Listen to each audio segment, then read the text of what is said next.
Hallelujah. अजीज़ो, इससे पेशतर हम कलाम खुदा पर गौर करें। आप इन दिनों सोशल मीडिया पर, इलेक्ट्रॉनिक मीडिया पर, मुख्तलिफ प्लेटफॉर्म पर देख रहे हैं कि इंडिया में बहुत ज़्यादा इज़हार रसानी हो रही है, परसिक्यूशन है। बहुत सारे हमारे मसीही बहन भाई अपने ईमान की वजह से दुख उठा रहे हैं। और मैं जब सारी ये सूरत देख रहा था तो मेरे सामने वो किताब जिसका टाइटल है रोम जल रहा था, जब रोम जल रहा था वो आ रही थी। तो मैं ईमान रखता हूं कि इस सारी इज़हार रसानी के बाद हिंदुस्तान हो, पाकिस्तान हो, दुनिया का कोई मुल्क हो, वहां पर बेदारी आती है, रिवाइवल आती है। खुदा का काम होता है और इसको कोई नहीं रोक सकता। इब्लीस ये सारे हालात इसलिए पैदा करता है कि लोग खौफज़दा हो जाएं। और मैं अक्सर कहता हूं कि खौफ शैतान की बादशाही है, किंगडम है उसकी। और जब लोग खौफज़दा हो जाते हैं, इब्लीस बादशाही करता है। हम खुदा की शुक्रगुजारी करते हैं कि हमें दिलेरी का रूह दिया गया है और हमारा खुदा हर तरह के हालात में वो हमें छोड़ता नहीं है, हमारे साथ साथ है। और हम बड़े बोझ से दुआ कर रहे हैं अपने उन बहन भाइयों के लिए ताकि वो ईमान में मजबूत रहें। ये मुश्किलात आएंगी, बाइबल में कहीं नहीं लिखा कि मुश्किलात नहीं आएंगी, लेकिन बाइबल में ये ज़रूर लिखा है कि हमारा खुदा मुश्किलात में हमें छोड़ेगा नहीं। आमीन। वो हमारे साथ साथ है। खुदा दानियल को शेरों की मान में जाने से रोक सकता था, लेकिन उसने रोका नहीं, उसने होने दिया है। लेकिन वो दानियल के साथ था। सदरक मीस अब्दुन्नजू जो है वो उनको आग की भट्टी में जाने से रोक सकता था, लेकिन खुदा ने होने दिया। इसलिए होने दिया कि खुदा उनके साथ साथ चला है। हमारी जिंदगी में बहुत कुछ ऐसा होता है जो हम पर नागवार गुजरता है, हमारा दिल जहन उसे कबूल नहीं करता, लेकिन अजीजों खुदा हमारे साथ साथ है। यह खूबसूरत बात है। आज का टॉपिक है रासबाज खुदा की नजर में। नोट कर लीजिए, रासबाज नेक लोग, ईमानदार, पाक, मुकद्दसीन, बरगज़ीदा लोग खुदा की नज़र में। कलाम खुदा में से पैदाइश की किताब 6 बाब की 5वीं आयत से उसकी 8वीं आयत मुकद्दसा तक। खुदा के कलाम मुकद्दस में रकम है, और खुदावन ने देखा जी कि जमीन पर इंसान की बदी, जमीन पर इंसान की बदी बहुत बढ़ गई, बहुत बढ़ गई, और उसके दिल के तसव्वुर, और उसके दिल के तसव्वुर और ख्याल सदा बुरे ही होते सदा हैं, बुरे ही होते हैं। जी। तब खुदावन जमीन पर इंसान को पैदा करने से मालूल हुआ। ये वो मकाम था जहां पर खुदा ने इंसान को बनाए जाने पर दुख किया। जी आगे। और दिल में गम किया, और दिल में गम किया। और खुदावन ने कहा कि इंसान को जिसे मैंने पैदा किया रुए जमीन पर से मिटा डालूंगा। इंसान से लेकर हिवान और रेंगने वाले जानदार और हवा के परिंदों का, क्योंकि मैं उनके बनाने से मालूल हुआ। मगर नूह खुदावंद की नजर में, ये वो बात है जो टॉपिक है हमारे सामने। मगर नूह खुदावंद की नजर में मकबूल हुआ। व्हाट अ ग्रेट स्टेटमेंट नूह के लिए खुदा की। गौर करें, मगर नूह खुदावंद की नजर में मकबूल हुआ, रासबाज ठहरा। अब ये जो फैसला है, खुदा ने ऐसे नहीं कर दिया कि मैं इनको बर्बाद कर दूंगा। हमारे इंसानों के फैसले तो जज्बाती होते हैं ना, और जल्दबाजी में हम करते हैं, और फिर बाद में हमें पता चलता है ओ मैंने तो गलत फैसला कर लिया। पिछले दिनों मेरी एक स्टेटमेंट बहुत ज्यादा सोशल मीडिया पर चली थी कि हमारे फैसले हमें दुख देते हैं। याद होगा आपको, हमारे फैसले जल्दबाजी में होते हैं, लेकिन खुदा का फैसला कोई जल्दबाजी में नहीं होता। खुदा इंतजार करता रहता है, खुदा मौका देता रहता है, खुदा तहम्मुल करके ठहरा रहता है, क्योंकि वो हमारी हलाकत नहीं चाहता, बल्कि चाहता है कि तौबा तक। लेकिन फिर एक वक्त आता है कि खुदा अदालत करता है, क्योंकि जहां पर वो मोहब्बत करने वाला है, रहीम है, मेहरबान है, काइंड है, मर्सीफुल है, वहां पर वो जज भी है, अदालत भी करता है, जस्टिस भी है, मुंसिफ है वो। और मैं जब इस मैसेज पर गौर कर रहा था कि खुदा के दिल पर यह बात कैसी गुजरी होगी कि वो इंसान, वो तख्लीक। अच्छा, यहां पर सीखने वाली बात है कि इंसान ही नहीं बिगड़े थे, जानवर भी बिगड़ गए सन।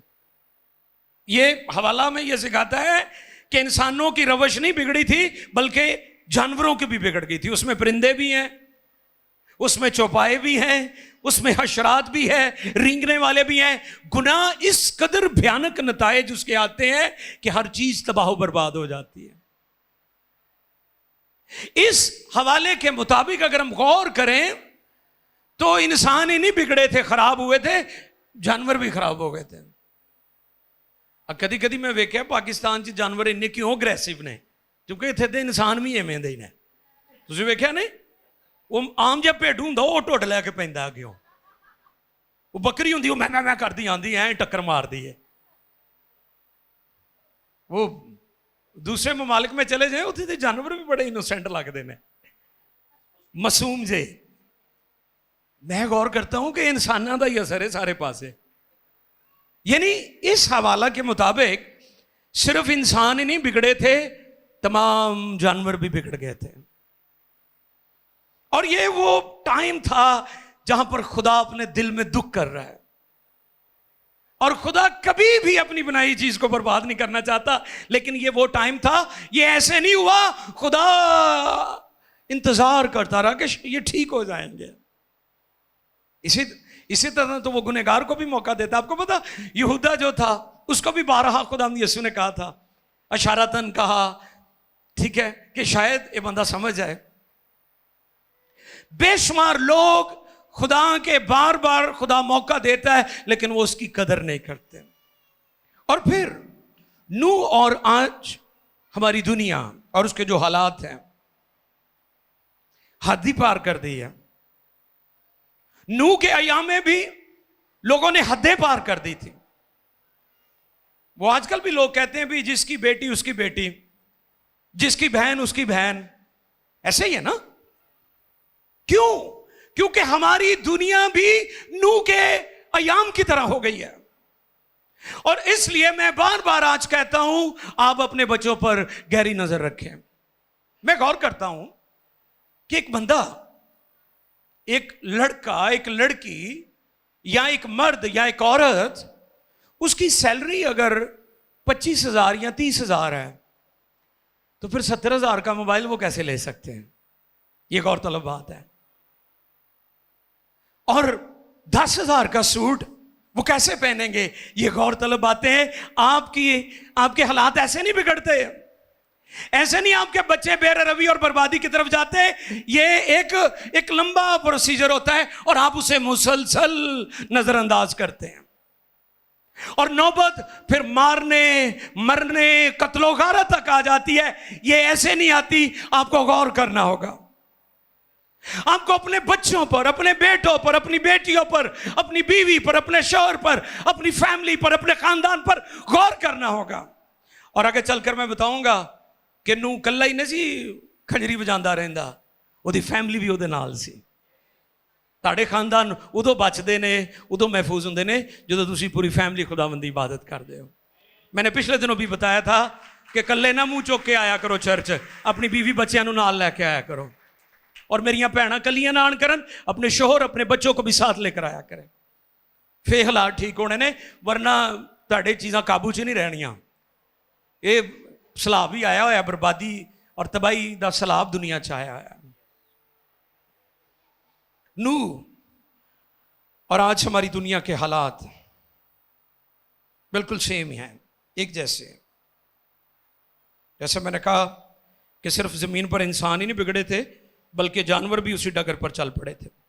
बदी के वो पौधे जो आपके दिलों में उग रहे हैं, उनको आपको काटना होगा, क्योंकि अगर उन्होंने जड़ पकड़ ली तो वो आपकी जान ले लेंगे, आपकी जान छोड़ेंगे नहीं। इसलिए तो आज लोग तबाही और बर्बादी के बाद उन्हें होश आती है कि जी सब कुछ उजड़ गया, क्योंकि उनके दिलों में बदी के पौधे जो हैं वो बहुत मजबूत हो चुके होते हैं और वो बिल्कुल भी नहीं समझ पाते इस बात को कि हम किस डगर पर हैं। और जिनके दिलों पर बदी ने, ख्वाहिशों ने, ऐशो इशरत ने कब्जा किया हुआ है, वो खुदा की सूरत पर नहीं ढलते, बल्कि दुनिया की सूरत पर ढलते जाते हैं। फैशन की लगन, प्रॉस्पेरिटी के लिए वो हर हद पार कर जाते हैं, इंतहा को चले जाते हैं। वो अपनी ख्वाहिश को पूरा करने के लिए हर शॉर्टकट वे, हर गलत तरीका अपनाने और इस्तेमाल और झूठ बोलने की इंतहा को पहुंच जाते हैं। ये उस वक्त होता है जब बदी की ख्वाहिशों के वो पौधे जो आपके दिलों में जड़ पकड़ चुके हैं और आप उसके शिकंजे में आ चुके हैं और आप उससे जान छुड़ाना चाहते हैं और नहीं छुड़ा पाते क्योंकि आपने वक्त पर उसका इलाज नहीं किया। लेकिन हां, पाकरू हमारे पास मददगार है जो हमें ख्वाहिशों पर गलबा और ओवरकम करने की तौफीक देता है। हालेलुया! पाकरू के लिए जोरदार तालियां। ईमानदार को मददगार मिला है, आपके पास मददगार है। आप इब्लीस और उसकी ख्वाहिशों पर गाली बाज सकते हैं क्योंकि आपके पास होली स्पिरिट है। यही समझते हैं भी पता नहीं भाई एवं राबा रागा दाला राजा बारा का दारा कही जा रहे हैं। यही वो चीज है जिसकी बदौलत हम ख्वाहिशों पर गाली बाते हैं।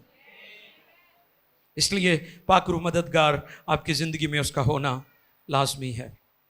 जैसे मैंने कहा कि जब बदी के ये पौधे आपके अंदर जड़ पकड़ लेते हैं तो फिर आप दुनिया की डगर पर चलते हैं। फिर लोग कहते ने लोकी खाद्या नहीं वेखदे, लोकी पाया वेखदे ने, हैं? फिर पठान को कपड़े भी लैन चले जाते हैं। फिर किस्तां वाले तो बैठे हुए हैं ना थानू चाइना ਦੀਆਂ ਛਾਵਾਂ ਦੇਣ ਲਈ। ਉਹ 8 ਕੁ ਦਿਨ ਚੱਲਦੀ ਆਵਾਜ਼ ਟੁੱਟ ਜਾਂਦੀ ਹੈ ਤੇ ਤੁਸੀਂ ਕਰਜ਼ੇ ਥੱਲੇ ਪੂਰਾ ਟੱਬਰ ਹੀ ਡੁੱਬ ਜਾਂਦੇ ਹੋ। क्यों? क्योंकि आप ख्वाहिशें जो आपके अंदर आ चुकी हैं उन्होंने आपको जकड़ लिया। आपने दुनिया की जो डगर है, दुनिया का जो वतीरा और तौर तरीका है उसको अपना लिया।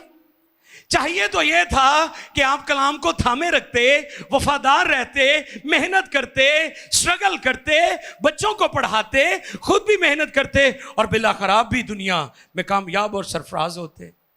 आपने मेहनत तो की नहीं, आप तो दूसरों को देखकर कि यार है बंदा उत्ते चढ़ गया है। आजकल जिवें मिनिस्ट्रियां दा सलाब आया होया है, जिवें सूण दईयां ने मिनिस्ट्रियां।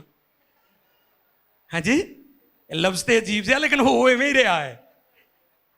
उकलबू उकलबू उकलबू उकलबू हो रही ने मिनिस्ट्रियां, एक दूजे को वेख के शुरू होए हुए ने। निके निके न्याणे ते 8 जमातां भी नहीं पढ़े ते भला होवे गूगल दा वो ट्रांसलेटर है, उत्थे लिखते ने, बोलते ने, वो इंग्लिश लिख देंगे। वो अंग्रेज समझदा है तो बड़ा अंग्रेजी दान है कोई, उन्होंने ये नहीं पता ये तो हाफ MA भी नहीं गा। तो ये 8 जमातें भी नहीं पढ़े होते और इस काम में लगे हुए हैं। मेहनत करें, स्टडी करें, खुदा बरकत दे देगा। जरूरी नहीं गोरियां नूं झूठ बोलिया जाए, खुदा वैसे भी बरकत देने की कुदरत रखता है। मैं बड़े लोग वेखे ने जिहड़े पाकिस्तान च वैसे ही खुदा ने उन्होंने बरकत दी हुई है। अच्छे अच्छे उहदों पर हमारे लोग हैं, खुदा का शुक्र करते हैं। हमें मायूस नहीं होना, जिसको खिदमत मिली है वो करे, इस बात के लिए हम एग्री करते हैं। जिसको खुदा ने बुलाया है उसे खिदमत करनी चाहिए। खुदा इंसान की हालत देखकर दुख करता है। गौर करें कि खुदा को कितना दुख हुआ होगा लोगों की हालत देखकर कि वो इंसान जिसे मैंने अपनी छवि पर बनाया वो किस हालत में चला गया। लेकिन खूबसूरत बात कि एक शख्स इन सारे हालात में है जिसका नाम नूह है और वो रासबाज है। दुनिया के लाखों करोड़ों बदकारों, गुनहगारों, बुतप्रस्तों, क्रिमिनल्स के दरमियान नूह की तरह अगर कोई एक रासबाज भी है तो वो खुदा की नजर में है। ये ना क्यों कि जी वो खुदा नू नजर नहीं आएगा, वो कल ही नजर आ जाएगा। तो आज का टॉपिक क्या है? शाबाश मेरी बहनें जरा जोर से बोल रही हैं, भाइयों तुसी भी जरा। आज का टॉपिक क्या है जी? रासबाज खुदा की। आप दुनिया के करोड़ों बेईमानों, ठगों के दरमियान भी होंगे तो खुदा की नजर आपके ऊपर होगी। खुदा आपको बरकत देगा, खुदा आपको सरफराज करेगा, खुदा आपको उठाएगा क्योंकि आप खुदा की निगाह में है। याद रखें, अगर वो किसी पर निगाह करे या कोई उस पर निगाह करे, वो पहले जैसा नहीं रहता, वो बदल जाता है। सो नूह खुदा की निगाह में था क्योंकि वो रासबाज था। सिर्फ वो ही नहीं था, उसका घराना भी खुदा की नजर में था। अच्छा, जब नूह ने कश्ती बनाई ना, तो ये अकेले नूह का काम नहीं था, उसके पुत्रा ने भी मदद की थी। तो मिनिस्ट्री खिदमत वही कामयाब है जिसमें पास्टर, उसकी बीवी, उसके बच्चे, उसके बहन भाई, उसका खानदान, उसके दोस्त, उसके साथी, उसके मददगार हैं, वो मिनिस्ट्री कामयाब है। तो जड़े एक दूजे दियां जड़ा वड्डण, वो कभी भी मिनिस्ट्री कामयाब नहीं हो सकती। सो नूह की खिदमत इसलिए सक्सेसफुल हुई, इसलिए वो कामयाब हुआ क्योंकि उसने अपने खानदान में भी इंजील सुनाई है, खुदा का कलाम सुनाया है, गुड न्यूज दी है उनको भी। नूह और उसका घराना, वो अकेला नहीं बल्कि उसका सारा घराना रासबाज था। अब रही मेरी और मेरे, हम तो खुदावंद की प्रशिश करेंगे। खिदमत का आगाज अपने घराने से करें, अपनी फैमिली से, अपने बहन भाइयों से, अपने खानदान से इसका आगाज करें। आज का सबसे अहम पैगाम यह है कि खिदमत का आगाज अपनी फैमिली से करें। नूह और उसके बच्चे और उसकी फैमिली, जब उन्होंने नूह की मदद की, तो जब तूफान आया, जब मींह बरसा, तो वो फिर उस कश्ती में दाखिल भी हो गए थे। अच्छा, मैं गौर कर रहा था कि जब नूह ने ये काम किया कि कश्ती बनाई, तो उसने जानवरों की खुराक का भी अंदर बंदोबस्त कर लिया। यह बड़ी खास और सीखने वाली बात है। अच्छा, फिर जानवर आते जा रहे हैं, लाइन लगी हुई जानवरां दी, और मुझे ऐसे लग रहा है कि नूह के इर्द गिर्द, चूंकि नूह कलाम करता था और इस कलाम का असर जानवरों पर भी हो रहा था, और जिस पर कलाम का असर हो जाता है फिर उन्होंने झंझोड़ने नहीं पैंदा, आज इतवार आजा गिरजे चलिए, वो ऑटोमेटिकली चला आ रहा होता है क्योंकि कलाम उसके ऊपर असर कर रहा होता है। अच्छा, वो जानवर आते जा रहे हैं। यहां पर पिक्चर जो है मुझे लग रही थी, जो मुझे नजर आ रहा था, नंबर 1, खुदावंद की प्रेजेंस में आपकी हर जरूरत पूरी हो जाती है। यानी ये जानवर जितने भी नूह की कश्ती में आए हैं, ये खुदा की प्रेजेंस में आ गए थे। वो जो कश्ती थी वो खुदावंद की हजूरी की अलामत थी, सिंबॉलिक है, वो उसकी प्रेजेंस में आ गए थे। मैं पहले भी बार बार ये बात सिखा चुका हूं कि उसकी हजूरी में आ जाए तो ज़रूरतें, बरकतें, ब्लेसिंग्स आपके लिए मुयस्सर हो जाएंगी, उसके लिए आपको स्ट्रगल नहीं करनी पड़ेगी।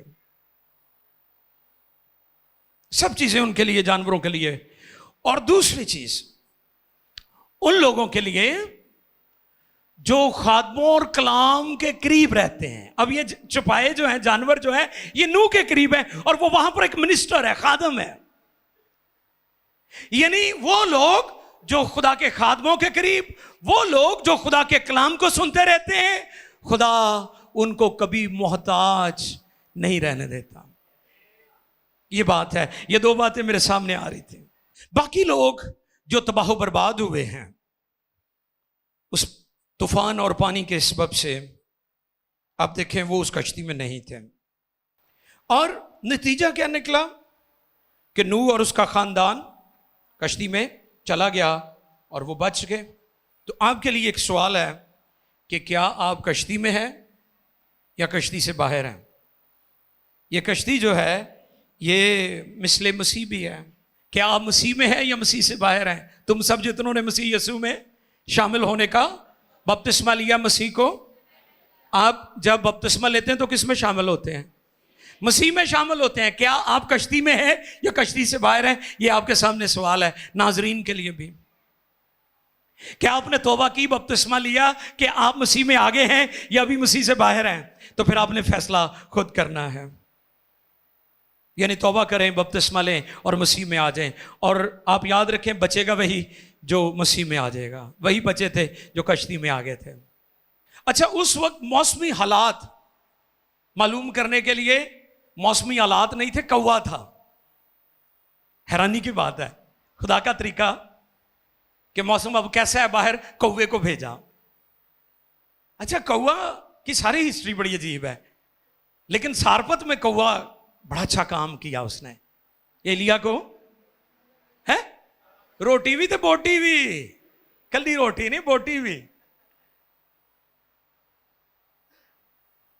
खुदा का शुक्र है वो सारपत का कौवा था कि पाकिस्तानी नसी, उन्हें बोटियां आप खा जानियां सी, रोटी एलिया ਨੂੰ ਪਹੁੰਚਾ देनी सी। वो पादरी साहब की मिसाल नहीं, भाई साहब चाह पी लो, नहीं नहीं जी, वो कहते पी लो सी भी रोड नहीं सी। वो पाकिस्तानी कौआ ने सी, शुक्र है वो टाइमो टाइम तो पूरी पूरी शै लैके गया, नहीं तो इत्थे दा हुंदा ते काम होर ही हो जाना सी।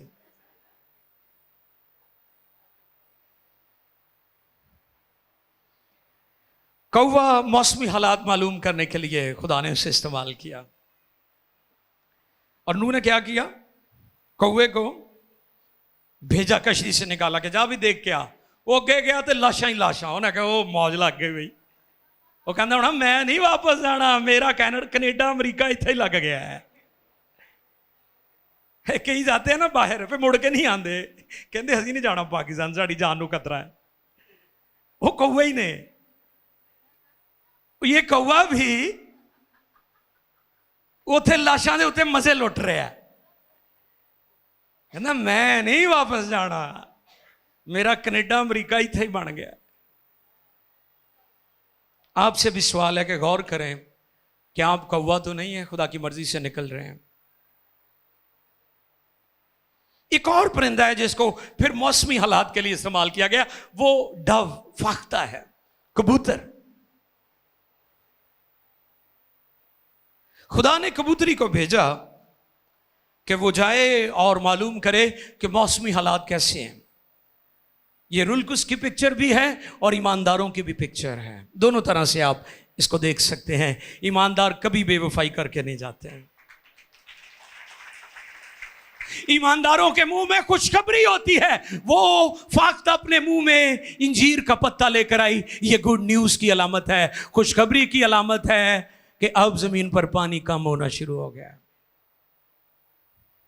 ईमानदारों के मुंह में खुशखबरी होनी चाहिए, बुरी खबर नहीं होनी चाहिए। अफसोस पुलपट पर, चर्च में, खिदमत में, मिनिस्ट्री में लोगों के पास बुरी खबरें हैं, गुड न्यूज नहीं है, खुशखबरी नहीं है। वो फाख्ता, वो कबूतरी जिसे भेजा गया, वो वापस आई और अपने मुंह में गुड न्यूज का एक सिंबल लेकर आई है, निशानी के तौर पर, निशान के तौर पर उसके मुंह में इंजीर की पत्तियां हैं, जो इस बात की अलामत है कि अब जमीन बहाल होना शुरू हो गई है, बहाली आ रही है, रिस्टोरेशन आ रही है। आखिरी और खास बात, नूह ने कश्ती में से निकलते हुए, या उसने या उसके लड़कों ने ये नहीं कहा ओ वालो जमीन जिन्नी भी वाल सकते हो, मर गए ने सारे बाकी, है ना।